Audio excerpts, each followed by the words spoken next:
Tonight, we are hearing from the Bartlesville Police Chief after a rise in teen violence in the town. Thanks so much for joining us. I'm Shay Rozzi. And I'm Sarah Wadley. Since October, there have been shootings, a stabbing, and a home invasion. The chief says his officers are working daily to combat the crime. Fox 23's Alex Cash is live with us in studio. And Alex, the police chief says while this is obviously concerning, these crimes are very targeted.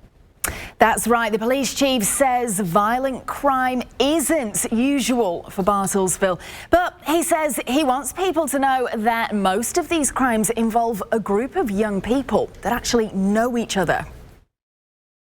Bartlesville Police Chief Kevin Eichelberry told me his department's seeing an uptick in violent crimes involving teens, but he says they're targeted and the wider community shouldn't be worried. We have not had this many violent crimes in a while. I will say, though, to the community that these violent crimes are among a small group of people.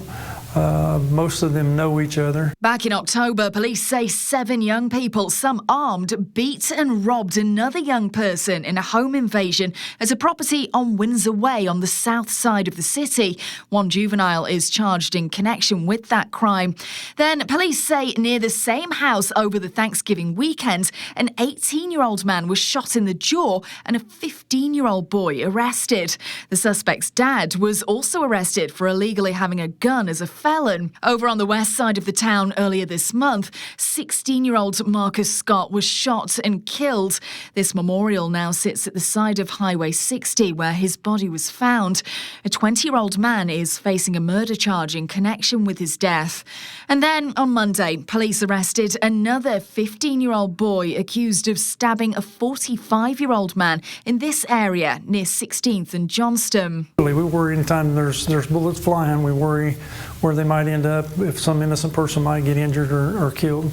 So that part is a real concern. Chief Eichelberry says search warrants have been made in connection with the incidents and that guns and drugs have been seized. In the last couple months, we've taken probably 20 guns off the street associated with the different juveniles, which is very concerning.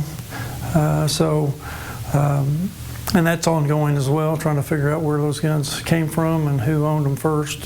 Some of them came from adult houses and whatnot. Those were alleged to be used in some of the crimes that we're talking about. Chief Eichelberry is asking the community to be aware of what their teens are up to. Again, I want to reassure people that this has been a group of kids, young people that are associated with each other. Parents should know what's in that child's room. Whether that child under 18, they need to know what's in that room. They need to know what those kids are doing, where they're at night. And Alex, the chief wants everyone to also be vigilant on social media. That's right. The police chief says that if you see young people posting with guns or drugs on social media, then to let the police know so that they can be proactive to deal with these things before it gets violent. He also says that if anyone in the community has any information about any of these incidents, then to contact Bartlesville Police. Yeah, glad they're being proactive. Alex, thanks so much. And we do have more details for you about the shooting death of Marcus Scott, whom you see here. We've learned Scott was laid to rest this morning at Fairview Cemetery in Coffeyville, Kansas. As for the man charged in his death, this is 20-year-old Bryson Towers' new mugshot after he was finally booked into the Washington County Jail after spending 2 weeks in the Montgomery County Jail.